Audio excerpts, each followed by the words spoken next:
Bonjour à tous, je me présente, je m'appelle Blackfire et c'est vrai que ça fait longtemps que j'ai pas fait de vidéo sur cette chaîne-là, mais comme je vous ai dit, l'actualité du cinéma était très importante pour les séries, donc du coup, j'ai pas eu trop le temps. Mais là, on va revenir aux jeux vidéo et on va pas parler de n'importe quel jeu vidéo, parce que comme vous le savez, enfin, je sais pas si vous le savez, mais je vais vous annoncer une énorme news. Il y aura le trailer de GTA 6 exclusivement sur ma chaîne. Je vous l'annonce comme ça. Il va arriver le 5 ou 6 décembre, je crois. Du coup, j'ai décidé de revenir sur cette saga culte qui est GTA Grand Theft Auto. Sachant que j'ai une anecdote assez marrante. C'est que moi, je connais le jeu depuis la PlayStation 1. Parce que le premier jeu est sorti sur PlayStation 1. Et c'était un événement. Alors, peut-être pas comparable à ce que c'est maintenant, mais c'est le premier jeu où on appelle ça ce qu'on pourrait appeler actuellement un GTA-like. Un GTA-like, c'est-à-dire que c'est un jeu, un monde, un open world. Voilà, alors peut-être moins impressionnant que ça l'est aujourd'hui, mais c'était plutôt pas mal pour l'époque, c'était quand même une révolution. J'ai toujours le jeu, et c'est pas une blague, j'ai toujours le GTA, il est toujours là, je vais pas vous le sortir, voilà, mais j'ai toujours le jeu. C'est l'un des seuls, enfin, j'ai d'autres jeux que j'ai achetés que ça fait longtemps que j'ai, mais GTA, il a pas bougé, je vous jure que c'est vrai, et il marche toujours en plus.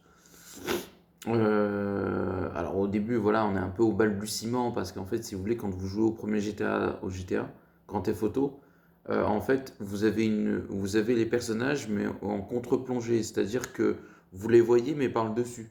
Et du coup, on pouvait faire plein de choses. On pouvait tuer des gens, on pouvait utiliser un lance-flamme. C'est vrai, on pouvait être recherché par la police. Voilà, et vous pouvez avoir des insultes. Et du coup, c'était complètement fou en fait à l'époque. Parce que c'était une révolution. Mais à l'époque, tu avais par exemple des jeux comme Crash Bandicoot. Tu avais Tomb Raider, qui était aussi une révolution.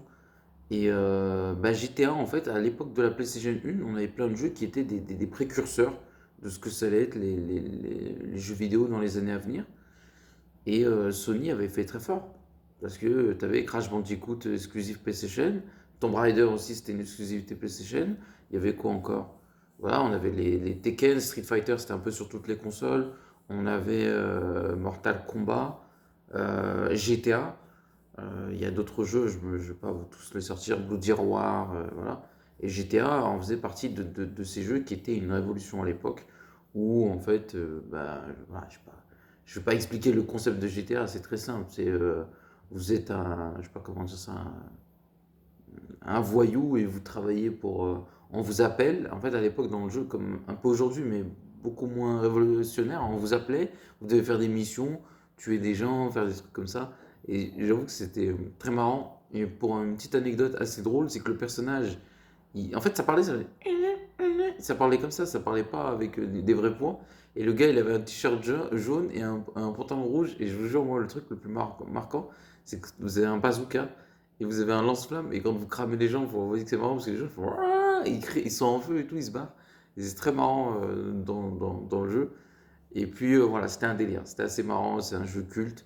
Donc voilà, c'est tout ce que j'avais à dire sur le premier GTA sur PlayStation 1. Et à la prochaine. Ciao tout le monde.